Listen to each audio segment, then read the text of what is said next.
Bismillah, alhamdulillah, wa salatu wa salam ala rasulillah wa ala alihi wa sahbihi wa man wala. We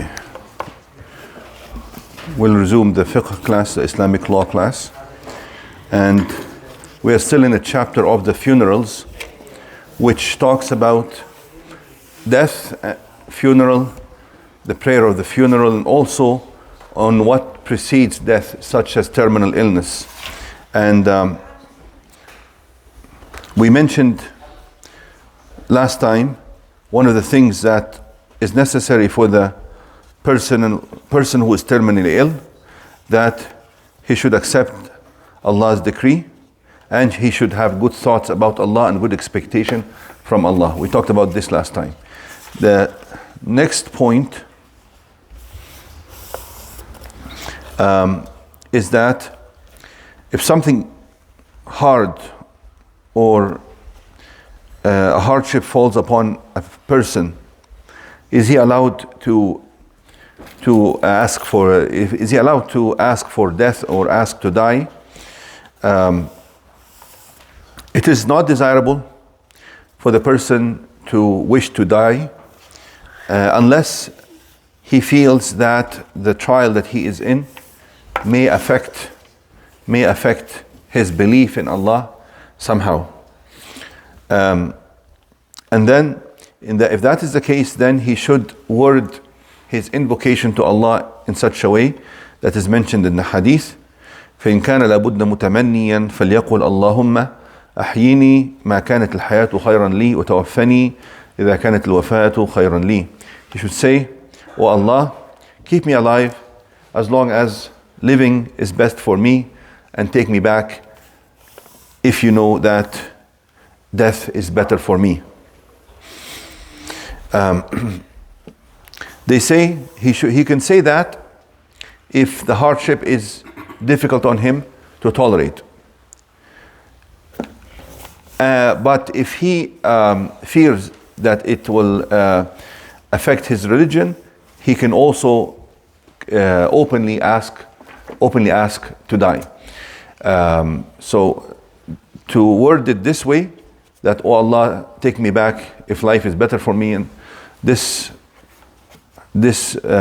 way of saying it is if it is too difficult for him to bear.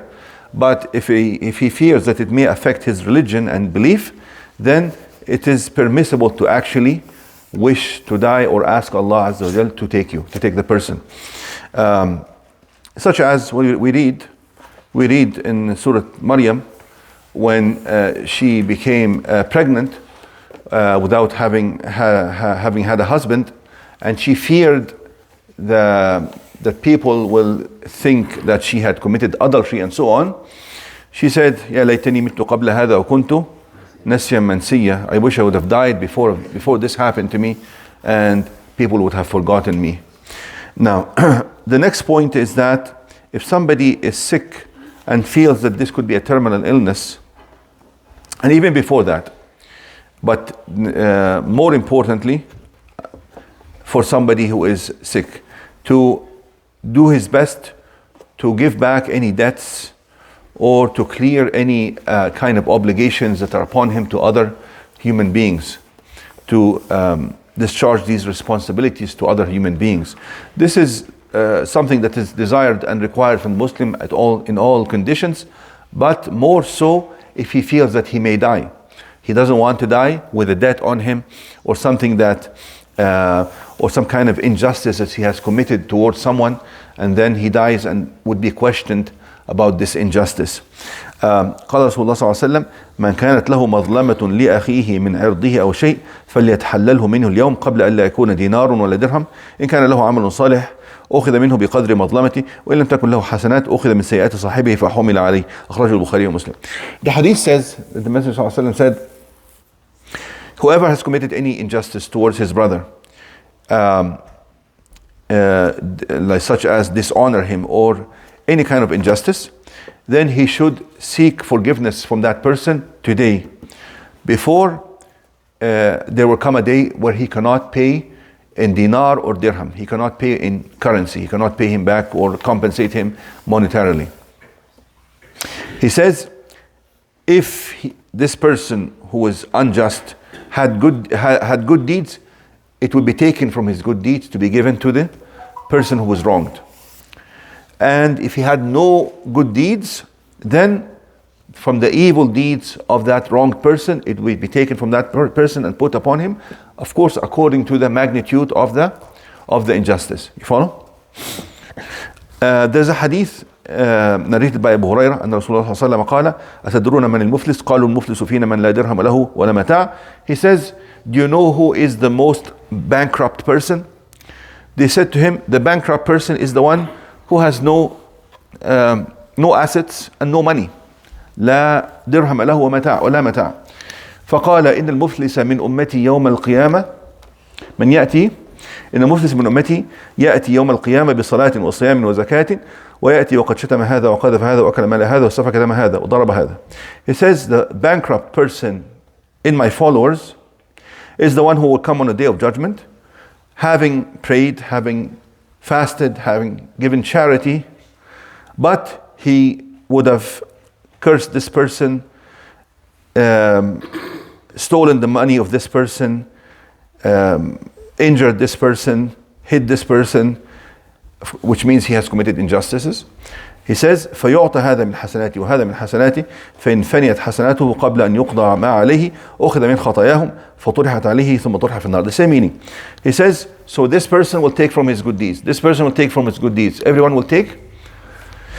And then he says, once his good deeds are depleted, then it will be taken from their evil deeds and placed on him.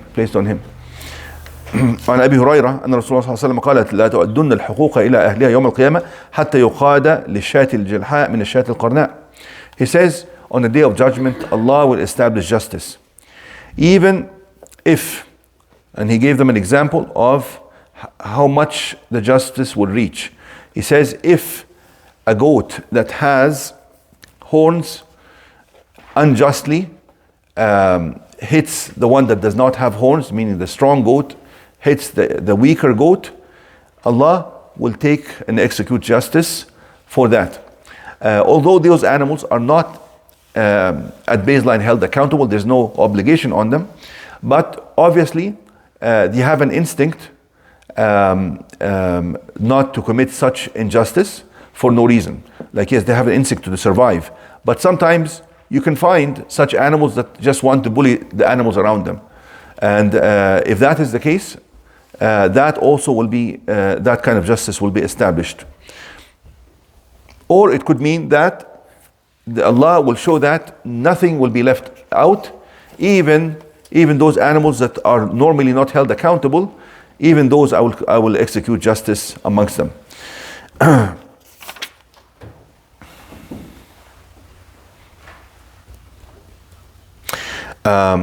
So basically,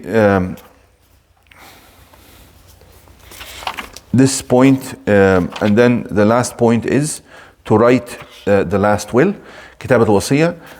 That is to write your will. This is according to hadith عن ابن عمر أن رسول الله صلى الله عليه وسلم قال ما حق امرئ مسلم له شيء يوصي فيه يبيت ليلتين إلا وصيته مكتوبة عنده. He says a Muslim should not should not neglect to write his final will if there is something that he wants to like if there's money that he wants to distribute or something that he has to take care of, he should have it written and should not neglect to write it. So that is very encouraged for the Muslim to do so. It's not obligatory unless you have a debt. If you have a debt and nobody knows about it, definitely becomes an obligation to write it down. But if there's no debts, it becomes desirable for the Muslim to write his final will. We'll stop here. If there is no debt, one still needs to arrange the pattern of sharing, especially when one has properties to share. Is that not correct? If you have property, I mean for inheritance. Yes. For inheritance, inheritance should be according to the Islamic law, and that is known. You don't have to write it down. Okay, it doesn't need to be written down. Unless you feel that there's some kind of government rules that would prevent the distribution of the wealth according to the Islamic law.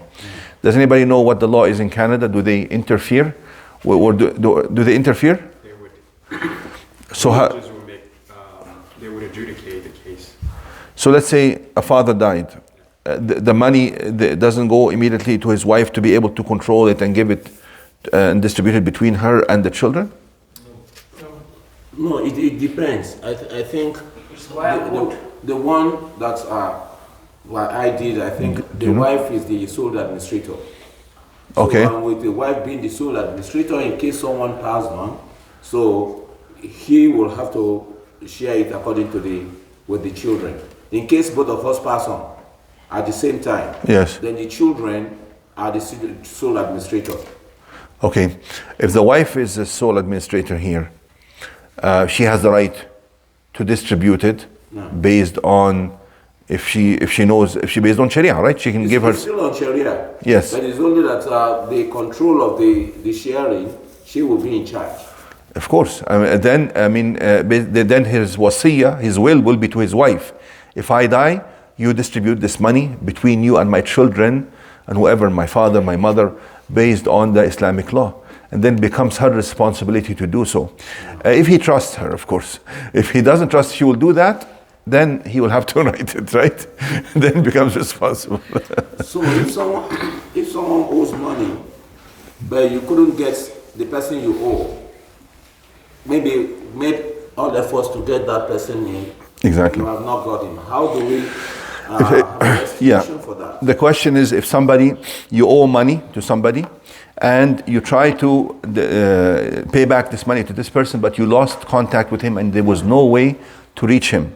Then if there's no way to reach him at all, then you basically give this amount of money in charity with the intention that this charity is not yours, it is for that person. He will find it on the day of judgment in his record. Yes, inshallah. Stop here.